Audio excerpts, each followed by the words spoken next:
अस्सलाम वालेकुम दोस्तों, एमए के कोडिंग जोन में खुशामदीद। मैं हूं मुज़म्मिल अली खान और आज की हमारी वीडियो 4 है front end web development course की। और आज की इस वीडियो में जो है वो हम बीआर टैग के बारे में पढ़ेंगे और एचआर टैग के बारे में पढ़ेंगे, और इसी के साथ साथ जो है वो हम एंकर टैग और इमेज टैग को भी कवर करेंगे इस वीडियो में। तो चलिए वीडियो को शुरू करते हैं।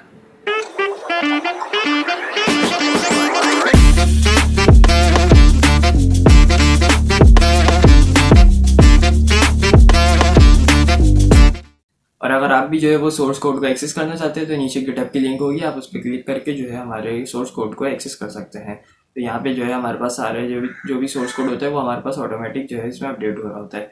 तो चलिए वीडियो की तरफ बढ़ते हैं। तो जैसे कि हमें पता है कि आज हम जो है वो बीआर टैग के बारे में पढ़ेंगे। तो बीआर टैग के बारे में पढ़ने से पहले जो है वो मैं कुछ चीज़ें बताना चाहूँगा जो कि काफ़ी इंपॉर्टेंट है, और वो ये है कि हमारे पास जो बीआर टैग होता है वो एक सेल्फ क्लोजिंग टैग है। तो काफ़ी लोग कंफ्यूज होंगे कि सेल्फ क्लोजिंग टैग क्या होता है। तो सेल्फ क्लोजिंग टैग कुछ इस तरीके का होता है। हमने जितनी भी पिछली वीडियोस कवर करी हैं उसमें हमने हेडिंग टैग के बारे में पढ़ा है, हमने पैराग्राफ टैग के बारे में पढ़ा है, उसमें ओपनिंग और क्लोजिंग टैग दोनों होता है। लेकिन जो सेल्फ क्लोजिंग टैग होता है हमारे पास उसमें क्लोजिंग टैग नहीं होता।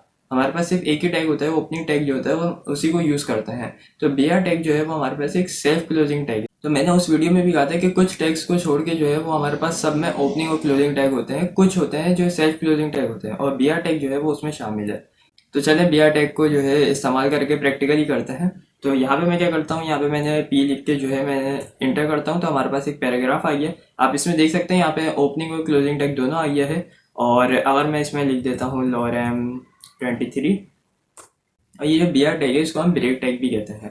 तो और ये यूज़ किस लिए होता है, ये होता है हमारे पास लाइन ब्रेक के लिए। तो यहाँ पे अगर हम चाहते हैं, जैसे यहाँ पे फुल स्टॉप के बाद अगर हम चाह रहे हैं कि हमारी जो लाइन ब्रेक हो जाए, तो यहाँ पे जो है वो हम सिंपली एक बीआर टैग लिख देंगे। तो आप देख सकते हैं यहाँ पे जो है हमारे पास फुल स्टॉप के बाद जो है वो नेक्स्ट लाइन में लिखा हुआ है, ये जो भी हमारे पास लिखा हुआ था। तो यहाँ पे जो है ये लाइन ब्रेक के लिए इस्तेमाल होता है। अगर आप काफ़ी लोग सोच रहे होंगे कि इसका इस्तेमाल शायद इतना नहीं होगा, तो जैसे कोई वेबसाइट पे हमारे पास पोएम लिखी हुई है तो उसमें जो है वो लाइन ब्रेक जो है काफ़ी होते हैं।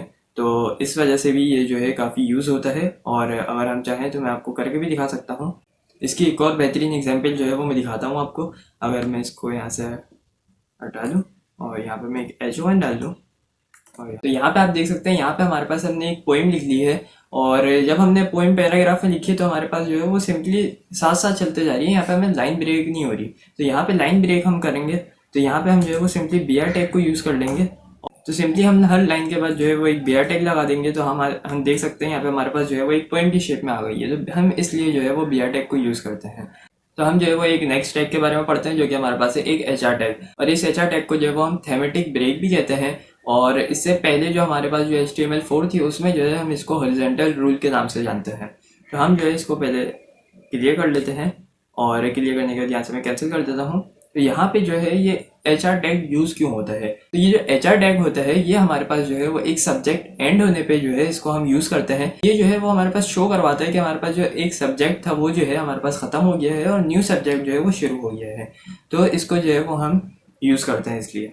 तो यहाँ पे जो है अगर मैं एक पैराग्राफ ले लूँ और उसके अंदर मैं लिख लूँ लॉरेम 34, और यहाँ पे 34 वर्ड्स आ गए हैं, और मैं इसको शो प्रीव्यू करूँ, और आप देख सकते हैं यहाँ पे अगर हम इसको एक सब्जेक्ट जो है अगर हम उसको कंसिडर करें और हम चाह रहे हैं कि इसके बाद वाले जो एक सब्जेक्ट है वो शुरू हो, तो यहाँ पे जो है वो हम एक एचआर टैग लगा देते हैं। तो आप देख सकते हैं यहाँ पे हमारे पास एक लाइन शो हो गई है, और जो है हमारे पास ये बता रहा है कि यहाँ पे जो है एक सब्जेक्ट एंड हो गया है। अब अगर इसके बाद हम जो है यहाँ पे लॉरेम 23 लिखेंगे, और इस तरीके से जो है वो हम इसको यूज़ कर सकते हैं। तो इस तरीके से आप देख सकते हैं यहाँ पे जो है वो हम इसको यूज़ कर रहे हैं। यहाँ पे हमारे पास एक लाइन शो होती है और ये बताता है कि हमारा जो सब्जेक्ट है वो यहाँ पे एंड हो गया है और न्यू सब्जेक्ट जो है वो शुरू हो रहा है। तो एचआर टैग जो है वो इसलिए यूज़ करते हैं। और ये जो एचआर टैग होता है ये भी हमारे पास जो है वो सेल्फ क्लोजिंग टैग होता है। तो अब जो है वो हम एंकर टैग के बारे में पढ़ेंगे। तो यहाँ पे हम क्या करते हैं, हम यहाँ पे लिख लेते हैं H1, और यहाँ पे हम कुछ भी लिख लेते हैं। तो मैं यहाँ पे कोई भी एक हेडिंग सपोज कर लेता हूँ। मैं यहाँ पे लिख देता हूँ एमए के कोडिंग जोन, सही है। यहाँ पे मैंने एक हेडिंग ले ली, और उसके बाद जो है वो हमने कुछ पैराग्राफ लिख दिया, और इसको हम शो प्रीव्यू कर लेते हैं साथ साथ। तो आप देख सकते हैं यहाँ पे हमारे पास कुछ इस तरीके का शो हो रहा होता है।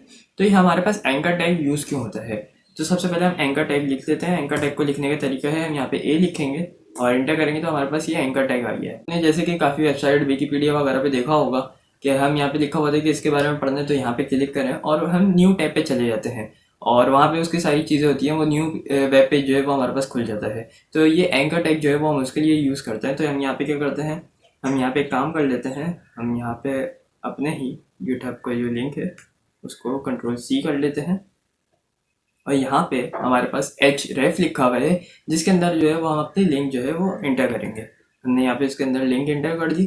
तो आप यहाँ पे देखेंगे कि ओपनिंग टैग के बाद जो क्लोजिंग टैग है उसके बीच में जो है हम यहाँ पे लिखेंगे कि हमने जो शो करवाना है वेबसाइट पर। तो यहाँ पे हमें क्या शो करवाना है, हमें शो करवाना है कि सोर्स कोड।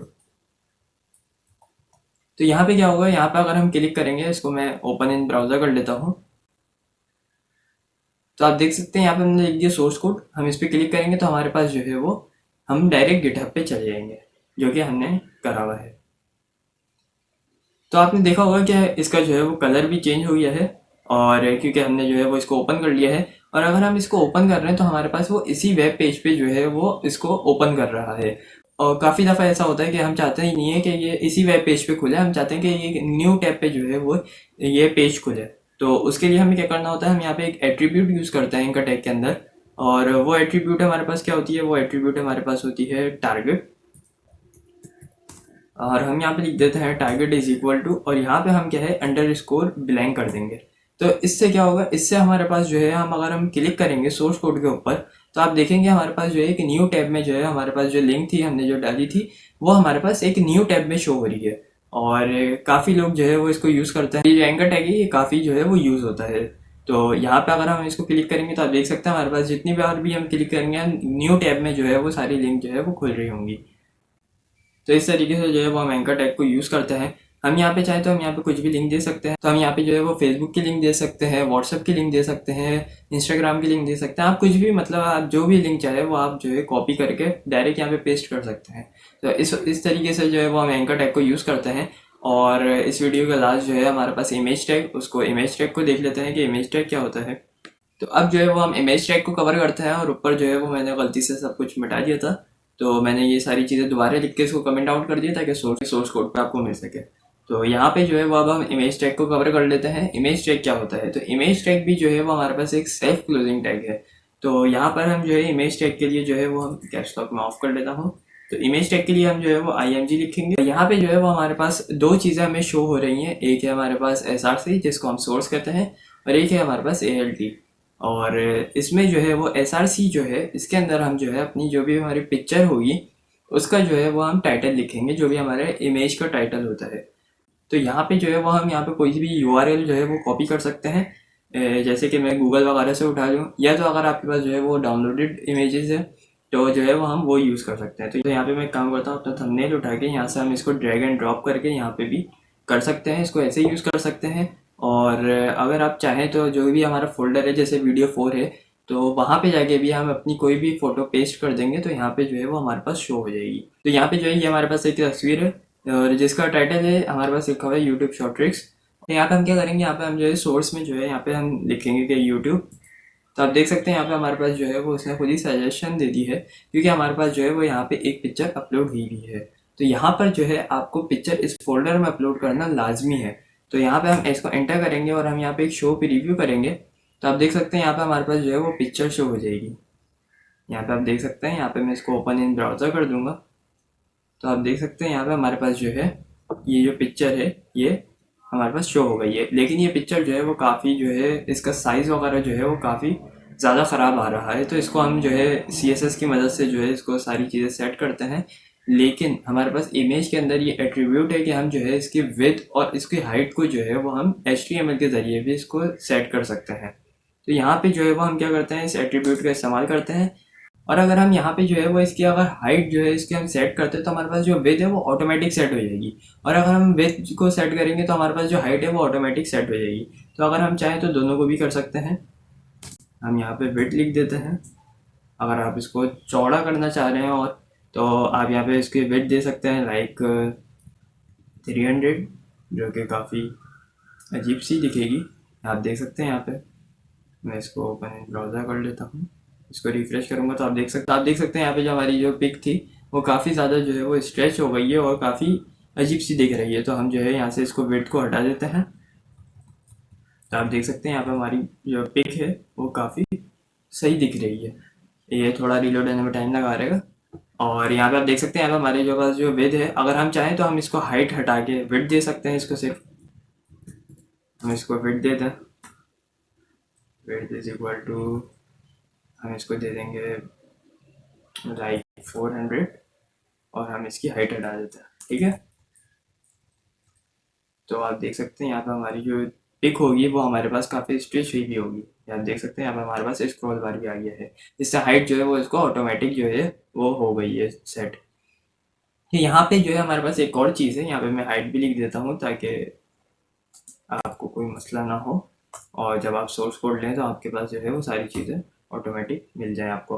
तो यहाँ पे मैंने हाइट और विड्थ दोनों लिख दिया ताकि आपको जो है वो समझ में आ सके। तो यहाँ पे जो है हम इसको पहले यहाँ से कैंसिल कर लेते हैं। यहाँ पे हमारे जो है जो ALT लिखा हुआ है इसका काम क्या है, तो ये हमारे पास उस वक्त काम आता है तो वो तस्वीर अगर किसी वजह से हमारे पास शो नहीं हो पा रही, अगर मैं आपको दिखाता हूँ, मैं यहाँ पे लिख देता हूँ 2 और मैं इसको शो प्रीव्यू करूँगा, तो आप देख सकते हैं यहाँ पर हमारे पास एक इमेज जो है वो बनी हुई आ रही है जो ऑटोमेटिक होती है कि हमारे पास जो है वो इस फाइल में एरर आ गया है और वो इमेज जो है वो हमारे पास शो नहीं हो रही, या आपने कहीं से URL उठाया है और वो जो URL है वहाँ से जो है वो इमेज जो है वो गायब हो गई है। तो यहाँ पे जो है हम क्या करते हैं, इसको एल्ट जो है हमारे पास ALT जो लिखा हुआ है, हम वहाँ पे कोई भी एक चीज़ लिख देंगे जो कि हमारी फ़ोटो को डिफ़ाइन करेगी, जो कि हमारे इमेज को डिफ़ाइन करेगी। तो जैसे कि मैं यहाँ पे लिख देता हूँ थंबनेल फॉर एग्जांपल, और अगर हम यहाँ पे अपनी इमेज को जो है वो मैं नंबर चेंज कर देता हूँ, तो आप देख सकते हैं यहाँ पे जब हम पिछली बार हमने किया था तो हमारे पास जो ALT हमने कुछ भी नहीं लिखा होता उसके अंदर, तो हमारे पास सिर्फ इमेज आ रही थी। अब क्या आ रहा है, हमारे पास इमेज के साथ कुछ लिखा हुआ भी आ रहा है जो कि हमने ALT के अंदर लिखा है। तो जो भी हमारे पास जो यूज़र आएगा, अगर हमारी इमेज नहीं चल रही होगी तो उसको यूज़र को पता होगा कि हमारे पास जो इमेज है वो किस टाइप की है और किस वजह से यहाँ पे लगाई है। तो यहाँ पे समझ में आ रहा है कि हमारे पास जो है वो एक थंबनेल की इमेज थी, तो इस वजह से जो है वो हम ALT को यूज़ करते हैं। और बाकी जो है कुछ एट्रीब्यूट्स जो होते हैं वो हम CSS वगैरह में जो है वो इंशाल्लाह आगे देखेंगे, और नेक्स्ट वीडियो में इंशाल्लाह जो है वो हम लिस्ट और टेबल को जो है वो कवर करेंगे। तो आज की वीडियो जो है वो यहीं पे करते हैं एंड। वीडियो अच्छी लगी तो वीडियो को लाइक करेगा, चैनल को सब्सक्राइब करेगा। अल्लाह हाफिज़।